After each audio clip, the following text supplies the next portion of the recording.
नमस्कार दोस्तों, welcome to the UPSC times.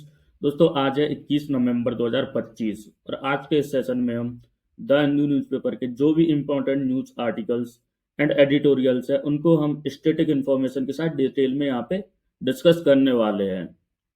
तो दोस्तों, आज के हमारे टॉपिक्स है। तो फर्स्ट आर्टिकल है हमारा, judiciary can not tie president.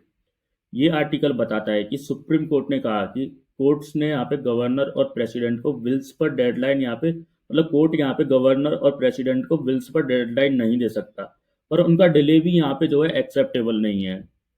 And second article है हमारा, इंडियाज फिशरी एंड एक्वाकल्चर। इस आर्टिकल में इंडिया की फिशरीज ग्रोथ, एफएओ की रिपोर्ट डेटा और एग्रीकल्चर सेक्टर के चैलेंजेस, गवर्नमेंट इनिशिएटिव्स को एक्सप्लेन यहाँ पे किया गया है। थर्ड आर्टिकल है हमारा, फेडरलिज्म से रिलेटेड। ये article centre state tensions, GST disputes, fund allocation issues और सदर्न स्टेट की जो ग्रोइंग कंसर्न है उनके बारे में है। फोर्थ आर्टिकल है हमारा, Colombo security conclave. Fifth article है हमारा, इंडियन वॉर्न चीता। ये आर्टिकल मुकी नाम के इंडियन वॉर्न चीता के 5 कप्स के वर्क के बारे में है, जो प्रोजेक्ट चीता की बड़ी सक्सेस जो है यहाँ पे मानी जा रही है।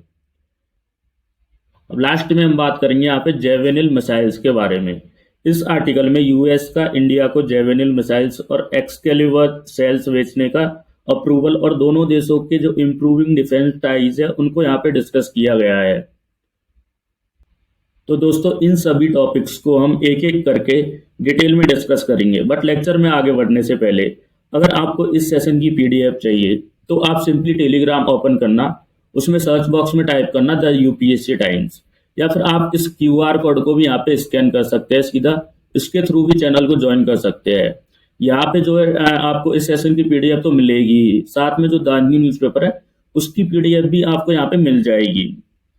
दोस्तों, आप चाहे यूपीएससी एस्पिरेंट हो या किसी और कॉम्पिटिटिव एग्जाम की प्रिपरेशन कर रहे हो, या फिर सिर्फ आप अपनी करंट अफेयर्स को स्ट्रांग बनाना चाहते हो, तो ये वीडियो आपके लिए काफ़ी इंफॉर्मेटिव और हेल्पफुल होने वाली है। तो चलिए दोस्तों, शुरू करते हैं और देखते हैं आज का द हिंदू एनालिसिस। तो फर्स्ट आर्टिकल है हमारा, judiciary can not tie president. In India's constitution, the president and governors play important roles in the lawmaking process. When a state legislature passes a bill, the governor can approve it, return it, and reserve it for the president. These powers flow from Article 200 and 201, which give them discretionary authority. The judiciary cannot force them to act within a fixed time because this discretion is a part of constitutional design. तो यहाँ पे India के constitution में president और governor को law बनाने की process में एक इम्पोर्टेंट रोल जो है निभाते हैं। जब स्टेट लेजिस्लेचर यहाँ पे कोई बिल पास करती है तो गवर्नर उसे अप्रूव कर सकता है, वापस भेज सकता है, या फिर प्रेसिडेंट के पास भी उसको भेज सकता है। ये पावर्स आर्टिकल 200 एंड 201 से जो है आती है। जुडिशरी उन्हें जो है फिक्स टाइम लिमिट फॉलो करने के लिए यहाँ पे मजबूर नहीं कर सकती, क्योंकि ये उनका जो है कॉन्स्टिट्यूशनल यहाँ पे डिस्क्रिशन है। The doctrine of separation of powers prevents one organ of state from controlling another. The judiciary can review illegal actions, but it cannot take over executive functions, forcing the president or governor to act within a strict deadline or assuming deemed consent would violate this doctrine and interfere with their constitutional independence.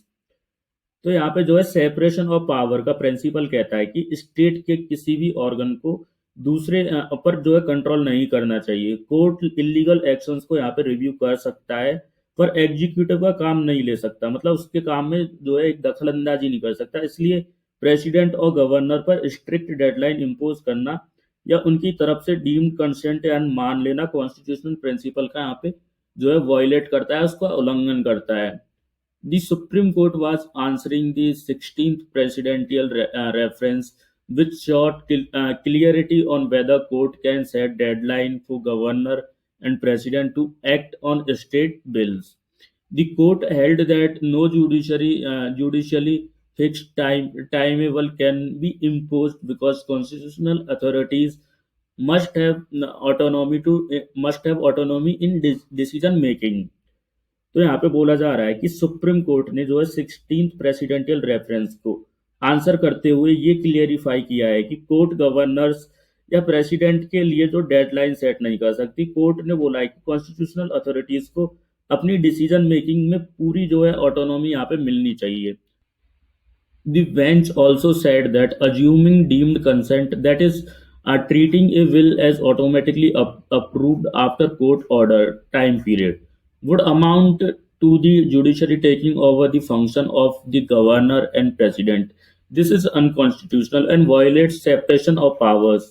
तो यहाँ पे बोला जा रहा है कि जो supreme court की बेंच ने बोला कि डीम्ड कंसेंट यानी कि मतलब डीम्ड कंसेंट देना यानी बिल को ऑटोमेटिकली पास समझ लेना, जुडिशरी का गवर्नर और प्रेसिडेंट का काम अपने हाथ में लेना होगा। कोर्ट ने इसे अनकॉन्स्टिट्यूशनल और सेपरेशन ऑफ पावर्स के विरुद्ध बताया है, एक तरीके से उसके अपोजिट बताया है।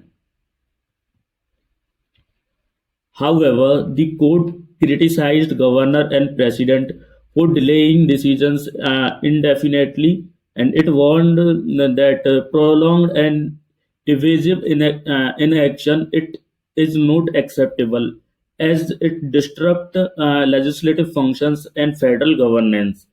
तो यहाँ पे बोला जा रहा है कि कोर्ट ने बोला है यहाँ पे कि यानी जो गवर्नर और प्रेसिडेंट को ये भी वार्निंग दी है कि बिल्स को जो है एक तरीके से बहुत ज्यादा लंबे टाइम तक जो है समय तक पेंडिंग रखना भी सही नहीं है। यहाँ पे ऐसी देर से जो लेजिस्लेटिव का काम स्लो होता है इस वजह से, और फेडरल सिस्टम में भी जो है यहाँ पे प्रॉब्लम्स देखने को मिलती है। And the court emphasized that while it cannot impose strict deadlines, constitutional authorities must act reasonably without unnecessary delay. A responsible and timely decision making is essential to maintain democratic balance between branches of government.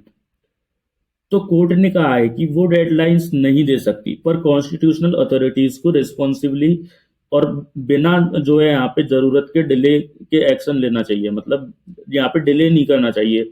Democracy का balance तभी बना रहता है जब सब organs timely मतलब एक time bound manner में जो है यहाँ पे काम करते हैं। This ruling comes after several state complained that the governor were deliberately holding up bills. The Supreme Court opinion attempts to balance constitutional autonomy with accountability, ensuring that neither the executive nor the judiciary overstep its role. तो यहाँ पे ये judgement तब आया जब जो है काफी सारे स्टेट्स ने कंप्लेंट किया कि गवर्नर जानबूझकर यहाँ पे बिल्स को रोक रहा है।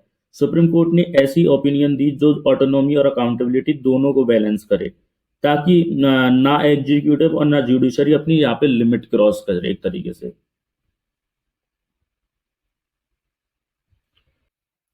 अब नेक्स्ट टॉपिक है हमारा India fisheries and aquaculture. India's fisheries and aquaculture sector plays a major role in food production, rural livelihood, nutrition, and trade. The country's long coastline, rich river system, and inland water bodies make fisheries one of the most important natural resource based occupation. Over the years, the sector has evolved with improvements in technology and hatcheries, breeding practice, better institutional support, helping India become a global leader in fish production. तो यहाँ पे India का जो fisheries और aquaculture sector है बहुत important है, क्योंकि ये लोगों को जो है रोजगार, सस्ता जो है प्रोटीन प्रोटीन मिलता है इससे, और एक्सपोर्ट इनकम जो है यहाँ पे देता है। हमारे पास लॉन्ग कोस्ट लाइन और रिवर्स है, जिससे ये सेक्टर नेचुरली और भी ज़्यादा जो है स्ट्रांग बन जाता है। टाइम के साथ टेक्नोलॉजी, ब्रीडिंग और इंस्टीट्यूशंस के सपोर्ट से इंडिया ने फिशरीज में जो है ग्लोबल लेवल पर प्रोग्रेस यहाँ पे की है एक तरीके से। Despite its importance, the sector faces problems such as overfishing, water pollution, climate change, and habitat destruction. Small-scale fishers struggle with limited access to credit, modern technology, and a stable market. Inadequate cold storage, transportation, and traceability system further reduce earning and affect food safety. लेकिन मतलब यहाँ पे बोला जा रहा है कि लेकिन ये सेक्टर काफ़ी चैलेंजेस भी है इसमें जो है, ज़्यादा फिशिंग से यहाँ पे फिश स्टॉक्स जो कम हो रहे हैं, पॉल्यूशन और क्लाइमेट चेंज से इकोसिस्टम भी यहाँ पे डैमेज हो रहा है। एंड जो छोटे जो है यहाँ पे जो फिशरमैन है, उनके पास पैसे और टेक्नोलॉजी और मार्केट तक जो है ज़्यादा पहुँच नहीं होती। जो प्रॉपर स्टोरेज और ट्रांसपोर्ट ना होने से उनको यहाँ पे जो है काफ़ी नुकसान होता है। India has shown rapid growth in fish production, becoming the second largest aquaculture producer in the world, according to FAO's SOPIA 2024 report. India produced 10.23 million tons of aquatic animals. In total, aquatic food production reached 17.54 million tons in 2022-23, and this growth is driven mainly by inland and brackish-water aquaculture. तो यहाँ पे बोला जा रहा है कि India ने fish production में तेजी से यहाँ पे ग्रोथ दिखाई है, और आज दुनिया का जो है सेकंड बिगेस्ट एक्वाकल्चर प्रोड्यूसर यहाँ पे इंडिया बन गया है। एफएओ के हिसाब से जो है यहाँ पे फूड प्रोडक्शन 10.23 मिलियन टन्स तक जो है पहुंच गया है। एक तरीके से ये ग्रोथ है जो ज्यादातर इनलैंड पॉन्ड्स और ब्रैकिश वाटर फार्मिंग की वजह से जो है हुई है। Government agencies like ICAR, Fisheries Institutes, MPEDA, and NFDV, and the Coastal Aquaculture Authority have promoted new technologies and ensured environmental regulation. The private sector has also expanded hatcheries, feed production, and export infrastructure, improving the entire value chain. तो यहाँ पे बोला जा रहा है कि ICAR और एमपीईडीए और एनएफडीवी जैसे इंस्टीट्यूशंस ने जो है यहाँ पे टेक्नोलॉजी और ट्रेनिंग प्रोवाइड करके सेक्टर को जो है मॉडर्न बनाया है एक तरीके से। और कोस्टल एक्वाकल्चर अथॉरिटी ने एनवायरमेंट प्रोटेक्शन पर जो है ध्यान दिया। प्राइवेट कंपनीज ने भी जो है यहाँ पे हैचरी और एक्सपोर्ट सेटअप जो है बढ़ाया एक तरीके से, जिससे जो है पूरा सप्लाई चेन और भी ज्यादा स्ट्रांग यहाँ पे देखने को मिला। The Revolution and the Pradhan Mantri Matsya Sampada Yojana have transformed the sector. These initiatives strengthened the inland aquaculture, improved safety through vessel transponders, expanded credit through Kisan Credit Card, and set up Matsya Seva Kendra for on-ground support. तो यहाँ पे blew revolution और जो है प्रधानमंत्री मत्स्य संपदा योजना ने फिशरीज को नेक्स्ट लेवल पर जो है ले गया एक तरीके से। फिशरमैन के बोट्स में जो है सेफ्टी के लिए ट्रांसपोर्टर्स लगाए गए, किसान क्रेडिट कार्ड से जो है यहाँ पर लोन मिलना एक तरीके से आसान हुआ, और मत्स्य सेवा केंद्र ने फील्ड लेवल सपोर्ट दिया। इन सब से जो है एक्वाकल्चर और फिशिंग दोनों में जो है ग्रोथ देखने को मिली। FAO continue to support India's through several projects, and these includes the Bay of Bengal programs and the BOVLME project for ecosystem-based fisheries management, and the GEF funded project in Andhra Pradesh to promote climate resilient aquaculture। तो यहाँ पे बोला जा रहा है कि FAO की जो है एफएओ इंडिया के कई सालों से जो है एफएओ इंडिया को जो कई सालों से यहाँ पे सपोर्ट कर रहा है। बीओवी मतलब यहाँ पे बे ऑफ बंगाल प्रोग्राम और वीओवीएलएमई जैसे जो प्रोजेक्ट्स ने यहाँ पे फिशिंग टेक्नोलॉजी, सी सेफ्टी और इकोसिस्टम बेस्ड मैनेजमेंट में यहाँ पे जो है मदद की है। आंध्र प्रदेश में जीईएफ फंडेड प्रोजेक्ट सस्टेनेबल और क्लाइमेट रेजिलिएंट एक्वाकल्चर को यहाँ पे प्रमोट जो है कर रहा है। Looking ahead, sustainability is the key priority. India must focus on science-based fishing limit, strong monitoring to control illegal fishing, and eco-friendly aquaculture practices, and better certification and traceability to compete globally. FAO aim to support India's effort towards the climate resilient and inclusive blue economy। अब यहाँ पे ये बोला जा रहा है कि आने वाले टाइम में सस्टेनेबिलिटी सबसे इम्पोर्टेंट है। इंडिया को scientific fishing limit and illegal fishing control, eco friendly farming और स्ट्रॉन्ग जो ट्रेसेबिलिटी अडॉप्ट करनी होगी। एफएओ इंडिया को सपोर्ट करता रहेगा ताकि हमारा जो ब्लू इकोनॉमी ज़्यादा इंक्लूसिव और जो है क्लाइमेट रेजिलियंट यहाँ पे जो है बन सके। अब यहाँ पे नेक्स्ट टॉपिक है हमारा federalism. Federalism is a system of government where powers is divided between center authority and regional government. India followed a cooperative federal structure in which both the center and state have constitutionally defined powers. The idea behind India's federalism is that regional identities, local needs, and cultural differences should be respected while maintaining national unity. तो federalism एक ऐसा system है जहाँ पे centre और state दोनों के पास जो है अलग अलग पावर्स होते हैं। इंडिया में कोऑपरेटिव फेडरलिज्म फॉलो होता है जहाँ सेंटर्स और स्टेट मिलकर जो है काम करने के लिए जो है दोनों काम करते हैं मिलकर। इसका यहाँ पे मेन पर्पस ये है कि देश की यूनिटी बनी रहे, लेकिन हर रीजन की आइडेंटिटी और नीड्स को भी यहाँ पे रेस्पेक्ट जो है किया जाए।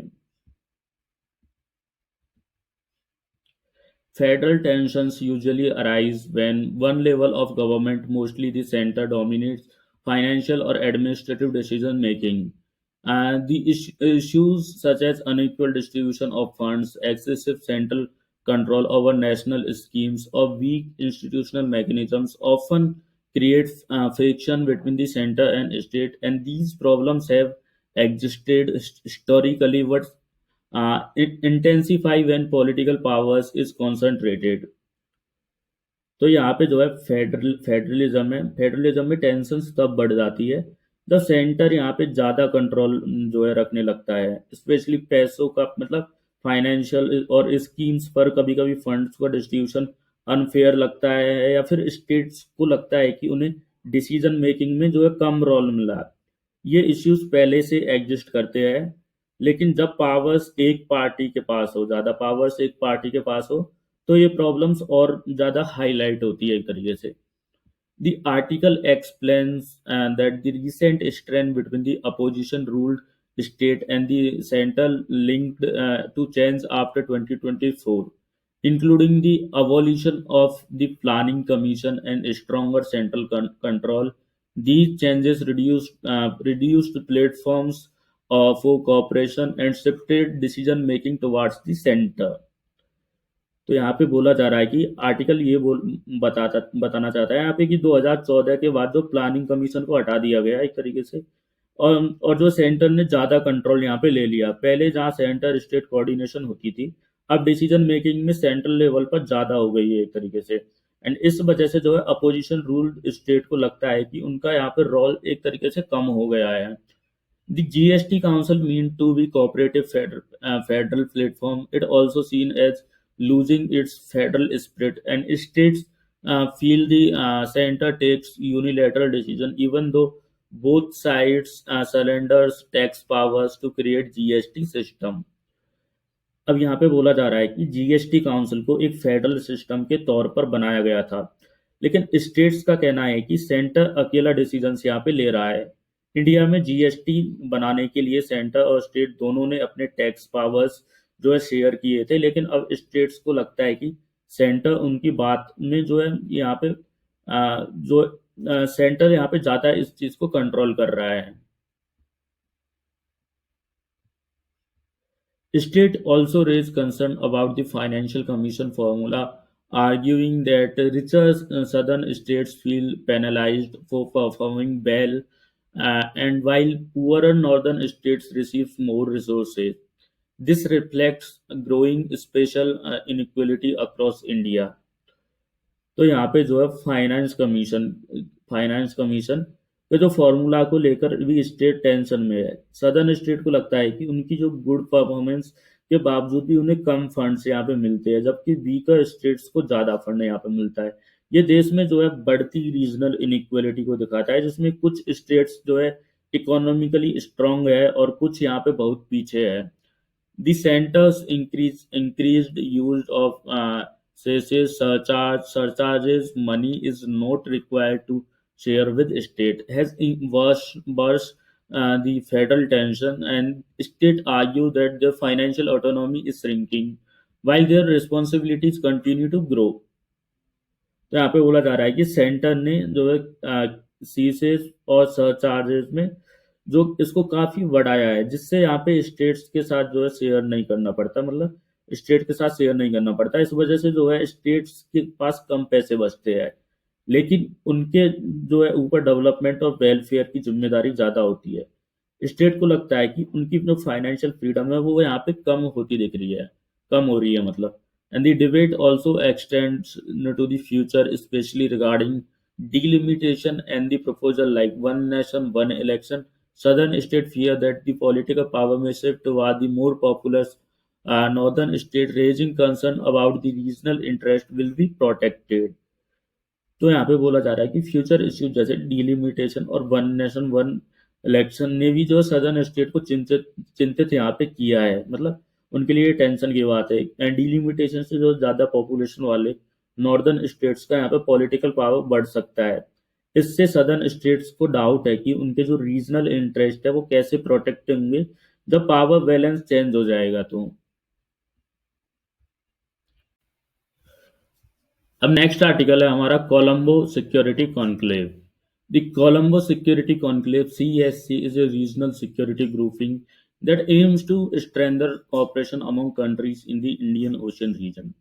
Its main purpose to ensure maritime security, share intelligence, counter terrorism, and work together during emergencies like natural disaster.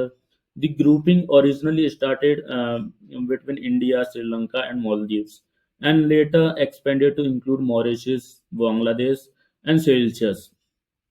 तो यहाँ पे जो कोलंबो सिक्योरिटी कॉन्क्लेव है ये एक रीजनल सिक्योरिटी ग्रुप है जो इंडियन ओशन के काउंट कंट्रीज को एक साथ जो है आगे लेकर उनकी सिक्योरिटी कोऑपरेशन को जो है स्ट्रांग बनाता है। इसका मेन फोकस यहाँ पे मैरीटाइम सिक्योरिटी, टेररिज्म को रोकना और डिजास्टर के टाइम पर एक दूसरे की हेल्प करना होता है। पहले इसमें इंडिया, श्रीलंका और मालदीव्स थे, बाद में जो है मॉरिशस, बांग्लादेश एंड सेल्सियस भी यहाँ पे जुड़ गए एक तरीके से। The CSC is important because the Indian Ocean is one of the world's busiest and most strategic region, carrying global trade, energy supplies, and naval movement. Security challenges like terrorism, piracy, cyber attacks, and drug trafficking require countries to coordinate closely. The CSC helps nations improve their joint response, build trust, and share resources for regional peace and stability। तो यहाँ पे CSC इसलिए इसलिए important है क्योंकि Indian ocean यहाँ पे दुनिया का जो है एक बहुत ही स्ट्रेटेजिक एरिया है, मतलब वर्ल्ड का एक बहुत स्ट्रेटेजिक एरिया है जहाँ से ट्रेड, ऑयल सप्लाई, नेवीज यहाँ पे जो मतलब इससे गुजरती है। यहाँ पे जो टेररिज्म, पायरेसी, साइबर अटैक और ड्रग ट्रैफिकिंग जैसे थ्रेट्स कॉमन है। तो CSC कंट्रीज को मिलकर काम करने, इंफॉर्मेशन शेयर करने और सिक्योरिटी स्ट्रांग बनाने का जो है यहाँ पे एक प्लेटफॉर्म जो है देता है।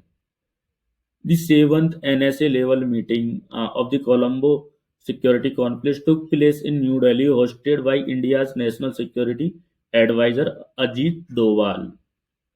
तो यहाँ पे जो है जो सेवंथ जो है यहाँ पे NSA level meeting new Delhi में हुआ, जिसे यहाँ पे अजीत डोवाल ने जो है होस्ट किया।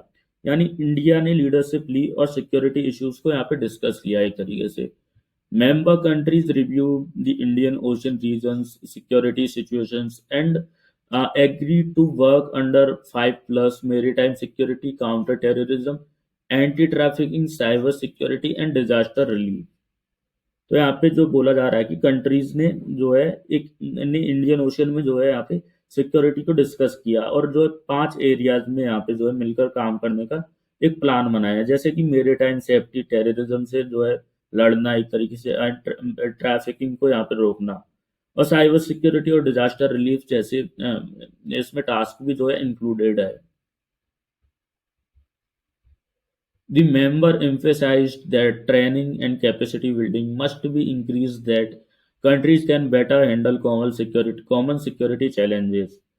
तो यहाँ पे जो है सभी कंट्रीज ने बोला कि ट्रेनिंग और कैपेसिटी बिल्डिंग को स्ट्रॉन्ग करना जरूरी है ताकि हर नेशन अपने कॉमन सिक्योरिटी प्रॉब्लम्स को इफेक्टिवली हैंडल कर सके। The event included a delegation from Maldives, Mauritius, Sri Lanka, Bangladesh, Seychelles. Seychelles participated as a full member for the first time।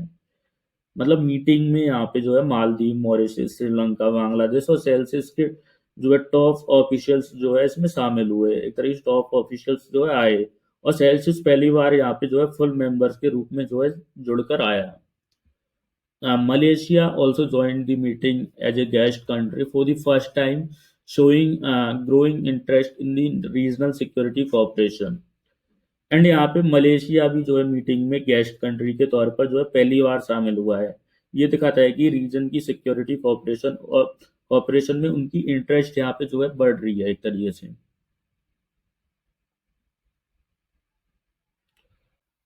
अब नेक्स्ट टॉपिक है हमारा यहाँ पे इंडियन वॉर्न चीता। Cheetahs once lived in India but were declared extinct in 1952 due to hunting and habitat loss. To restore the species, the government of India launched the cheetah reintroduction project in 2022, bringing African cheetahs from Namibia and South Africa to Kuno National Park. तो यहाँ पे India में चीता पहले naturally मिलते थे, लेकिन जो हंटिंग और हैबिटेट के लॉस की वजह से 1952 में एक्सटिंक्ट हो गए। इसको वापस लाने के लिए यहाँ पे जो है 2022 में जो है गवर्नमेंट ने प्रोजेक्ट चीता शुरू किया, और जो है नामीबिया साउथ अफ्रीका से जो है चीतास को कूनो नेशनल पार्क में जो है लाया गया। Kuno National Park, located in the Madhya Pradesh, was selected for the project because it suitable its suitable grassland habitat and is one of the India's most important wildlife landscape, and was prepared for 5 year host cheetah safely.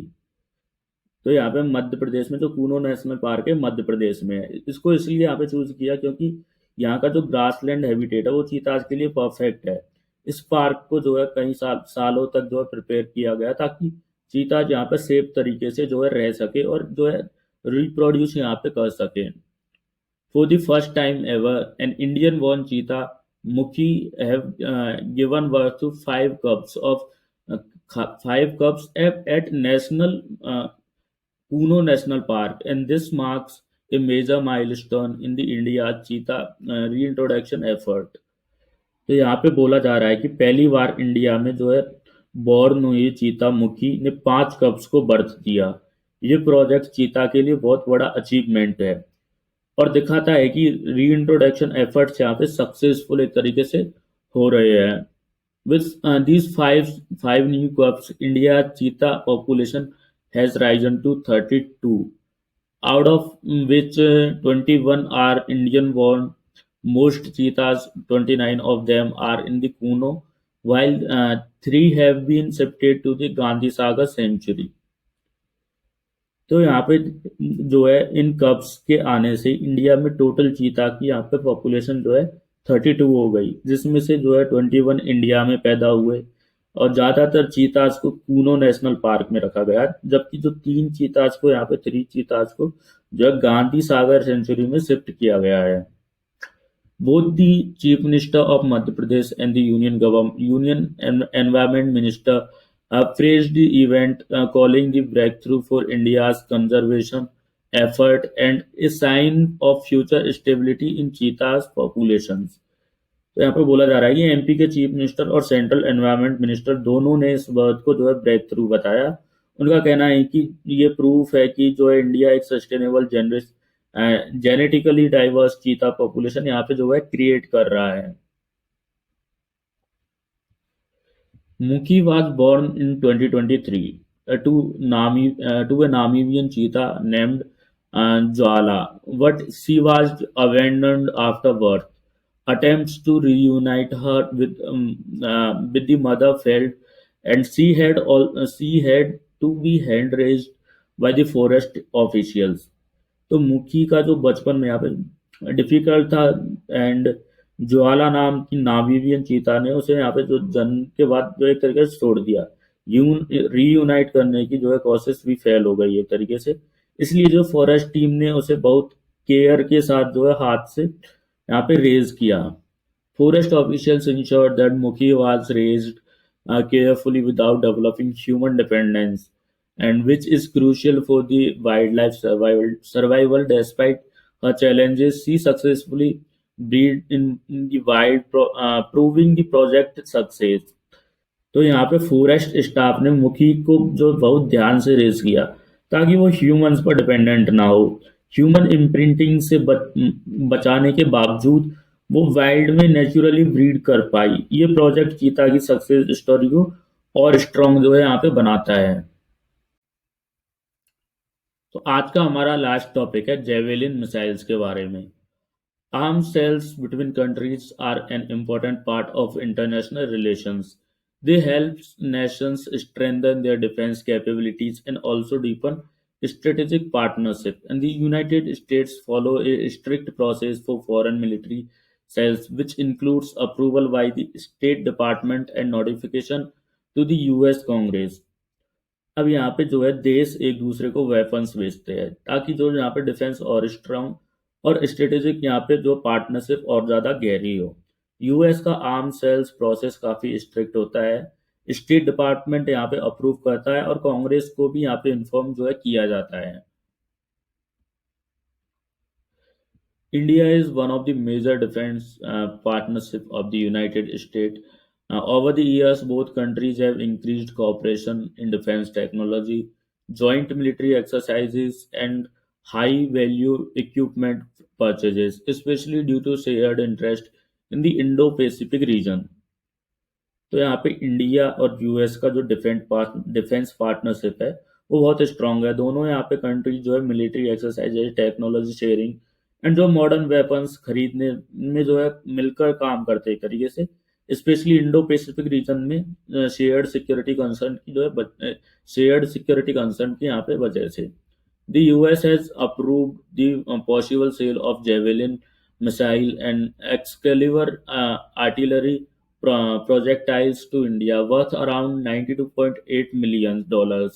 And this shows that defense relations between two countries are improving after recent trade related tensions. तो यहाँ पे बोला जा रहा है कि US ने India को जेवेलिन मिसाइल्स और एक्सकेल्यूवर सेल्स बेचने की अप्रूवल दे दी, जिसका यहाँ पे टोटल वैल्यू लगभग $92.8 मिलियन है। ये दिखाता है कि ट्रेड टेंशंस के बाद भी दोनों देशों का जो डिफेंस टाइज फिर भी यहाँ पे स्ट्रांग हो रहे हैं।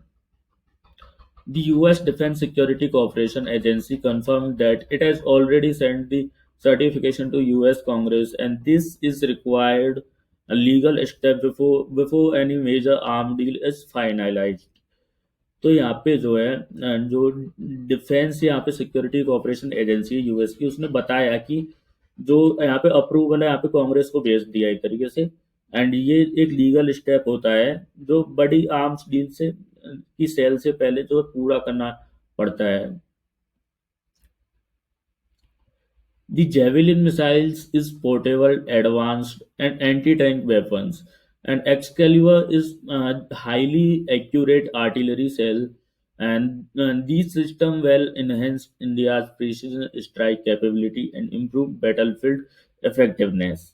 तो जेवेलिन एक मॉडर्न एंटी टैंक मिसाइल है जो इजीली कैरी की जा सकती है, और एक्सकैलिबर एक बहुत एक्यूरेट आर्टिलरी सेल है। इन दोनों से जो है इंडिया की जो प्रिसीजन स्ट्राइक एबिलिटी और कॉम्बैट परफॉर्मेंस और भी ज़्यादा यहाँ पे स्ट्रांग होगी।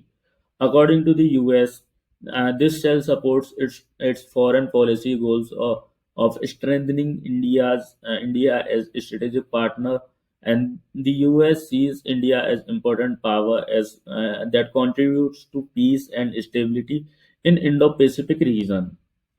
तो यहाँ पे यूएस के हिसाब से जो है ये सेल उनकी फॉरेन पॉलिसी को सपोर्ट करती है, क्योंकि इंडिया एक इम्पोर्टेंट स्ट्रेटेजिक पार्टनर है एंड यूएस इंडिया को इंडो पैसिफिक रीजन में जो पीस और स्टेबिलिटी लाने वाला एक मेजर जो है पावर यहाँ पे मानता है।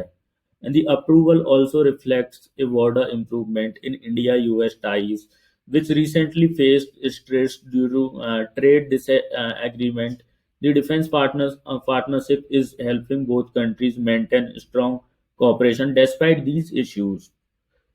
तो यहाँ पे जो बोला जा रहा है कि ये अप्रूवल जो है डिफेंस जो वेफन्स का जो अप्रूवल है ये दिखाता है कि ट्रेड डिस्प्यूट के बावजूद भी इंडिया यूएस रिलेशंस इंप्रूव हो रहे हैं। डिफेंस पार्टनरशिप दोनों देशों को एक साथ जोड़कर रखती है, चाहे पॉलिटिकल या ट्रेड इशू चल रहे हो। तो दोस्तों आज का हमारा द हिंदू एनालिसिस यहीं पे समाप्त होता है। अगर आपको ये वीडियो इन्फॉर्मेटिव लगा हो तो please do like share and subscribe this channel. Thank you so much for watching this video.